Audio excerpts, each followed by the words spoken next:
अधिकृत घोषणा एक 2 दिवसांमध्ये त्या ठिकाणी होणार आहे आणि शिवसेनेचे मुख्य नेते आणि राज्याचे मुख्यमंत्री शिंदे साहेबांनी या ठिकाणी आश्वासित केलं की नाशिकची जागा ही आपल्या विद्यमान शिवसेना लोकप्रतिनिधीची आहे आणि म्हणून त्यामुळे ही जागा आपण जरी ठाणे नाशिकचा जरी काही तिढा असला परंतु ही जागा शिवसेनेलाच आपण सोडू आणि म्हणून आपण सर्वांनी एकत्रितरित्या कामाला प्रचाराची सुरुवात या ठिकाणी करावी अशा प्रकारची आश्वासन त्या ठिकाणी दिले आणि त्यामुळे पण आपण एक वेळ का लागतोय कारण वारंवार आपल्या मुंबईमध्ये भेटी होत आहेत प्रत्येक वेळेस आश्वासन मिळत आहे मात्र अद्याप घोषणा होत नाही नेमका का वेळ वाटतं का आज जर आपण सगळ्या इतरही लोकसभा मतदारसंघाचा जर अभ्यास केला तर बऱ्याचशा मतदारसंघांमध्ये निवडणुकीच्या फॉर्मच्या अगोदरच बऱ्याचशा उमेदवार त्या ठिकाणी जाहीर झालेल्या आहेत आणि आपली ही नाशिकची निवडणूक ही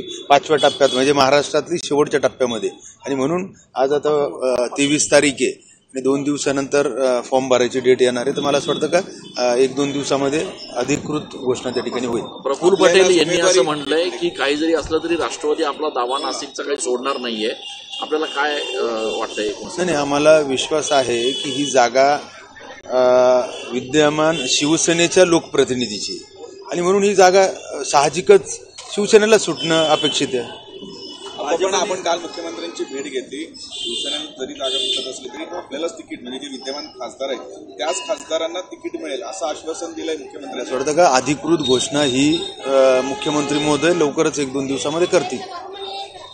भाजपने परत एकदा दावा केलेला आहे की ही जागा भाजपला ते सांगितलं का ही विद्यमान शिवसेनेचा लोकप्रतिनिधी यांची जागा असल्या कारणानं ही जागा शिवसेनेलाच सुटणार आणि त्यामध्ये लवकरात लवकर 1-2 दिवसामध्ये अधिकृत घोषणा उमेदवाराची त्या ठिकाणी होईल. आणि मुख्यमंत्री तब्बल 1 तास बंद दाराआड चर्चा करत होते.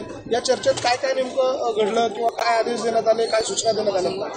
वाटतं का या संदर्भामध्ये मुख्यमंत्री महोदयांनी जे कोणी इतर आमचे इच्छुक उमेदवार होते बोरस्ते होते त्यांनी देखील गोडसेंलाच उमेदवारी द्यावी अशा प्रकारचं एकमताने त्या ठिकाणी सर्वच पदाधिकारी त्या ठिकाणी आले होते.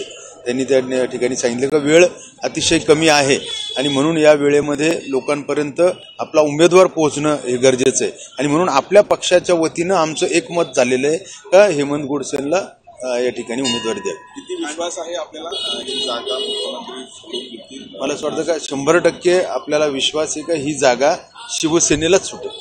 पण भाजपची जागा एक तर भाजपने ठाणे घ्यावं किंवा नाशिक घ्यावं अशावर चालू आहे. तुम्ही ठाणे घ्या नाही तर नाशिक घ्या परंतु या जागेवरती दावा विद्यमान शिवसेनेचा लोकप्रतिनिधी असल्या कारणानं ही जागा शिवसेनेलाच सुटेल.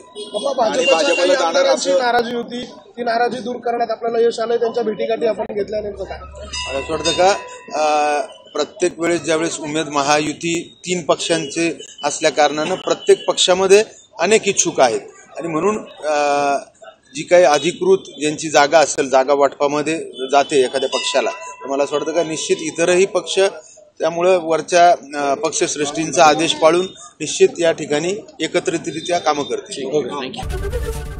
एबीपी माझा, उघडा डोळे बघा नीट.